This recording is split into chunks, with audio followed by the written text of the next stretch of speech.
بسم اللہ الرحمن الرحیم الصلاۃ والسلام علیک یا رسول اللہ وعلی آلک واصحابک یا حبیب اللہ۔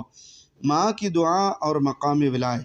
حضرت بایزید بسطامی رحمۃ اللہ تعالی علیہ سے سوال کیا گیا کہ آپ ولایت کے بلند مقام تک کیسے پہنچے؟ بایزید بسطامی رحمۃ اللہ تعالی علیہ فرماتے ہیں کہ صرف ماں کی دعا سے میں نے چلے نہیں کاٹے، ریاضت نہیں کی، صرف ماں کی دعا نے مجھے پستی سے اٹھا کر بلندی پر پہنچایا۔ جب میں نے ہوش سنبھالا اور چاہا کہ میں اللہ کا برگزیدہ بن جاؤں تو میں نے اپنی ماں سے کہا، ماں یا مجھے عبادت کرنے دو، چلے کاٹنے دو اور اپنا حق معاف کر دو، یا پھر مجھے اپنی خدمت کرنے دو، صرف میں تیری خدمت کیا کروں۔ تو ماں بھی کوئی عام ماں نہ تھی جس کا بیٹا بایزید ہو۔ اس ماں کی عظمت کا اندازہ آپ لگا سکتے ہیں۔ ماں نے فرمایا، جا بیٹا، میں اجازت دیتی ہوں، عبادت کر اور گوہر مقصود کی طرف نکل جا۔ بایزید بسطامی رحمۃ اللہ علیہ فرماتے ہیں کہ 20 سال گھر سے نکل کر عبادت کی، ریاضت کی، چلے کاٹے، لیکن حجابات دور نہ ہوئے، سینہ روشن نہ ہوا، باطنی آنکھ نہ کھل سکی۔ 20 سال بعد گزرتے گزرتے اپنے علاقے سے گزرا تو خیال آیا کہ ماں کا پتہ کروں، زندہ ہے، کیسی ہے، کس حال میں ہے۔ تو اندازے سے رات کو اپنا گھر تلاش کیا۔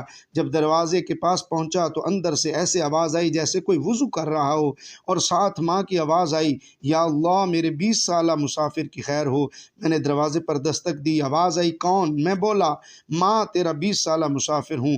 ماں نے جھٹ دروازہ کھولا، سینے سے لگایا اور بوسے دیے۔ کچھ باتیں ہوئیں۔ جب ماں لیٹ گئی تو ماں نے فرمایا، بیٹا پانی پلاؤ۔ میں نے مشکیزہ دیکھا تو خالی تھا۔ میں دریائے دجلہ کی طرف گیا، سخت سردی میں پانی لایا۔ جب گھر پہنچا، پانی ایک پیالے میں ڈالا اور ماں کی طرف گیا تو دیکھا وہ سو چکی تھی۔ میں پیالے پکڑے کھڑا رہا، تب کب ماں کی آنکھ کھلے اور وہ پانی مانگے۔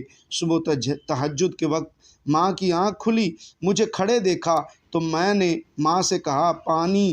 مجھ سے پوچھا، کب سے کھڑا ہے؟ میں بولا، ماں رات سے کھڑا ہوں، کب آپ کی آنکھ کھلے اور آپ پانی مانگے؟ اگر میں سو رہا ہوتا تو آپ کو تکلیف ہوتی، اس لیے کھڑا رہا۔ جب ماں نے یہ سنا تو ماں کی آنکھیں آنسوؤں سے بھر آئیں۔ ماں کے ہاتھ اٹھے اور رب کی بارگاہ میں التجا ہوئی، یا اللہ میرے بیٹے بایزید کو وہ عطا کر جو وہ چاہتا ہے۔ بایزید فرماتے ہیں، ادھر ماں کے ہاتھ اٹھے اور ادھر میری آنکھوں کے حجابات دور ہو گئے، سینہ روشن ہو گیا، باطنی آنکھ روشن ہو گئی، میری نگاہ کے سارے پردے دور ہوئے۔ یہ ایک ماں کی دعا تھی۔ نوٹ: اس پیغام کو دوسروں تک پہنچائیے تاکہ اللہ کسی کی زندگی کو آپ کے ذریعے بدل دے۔ اللہ تعالی ہمیں عمل کی توفیق نصیب فرمایا، آمین۔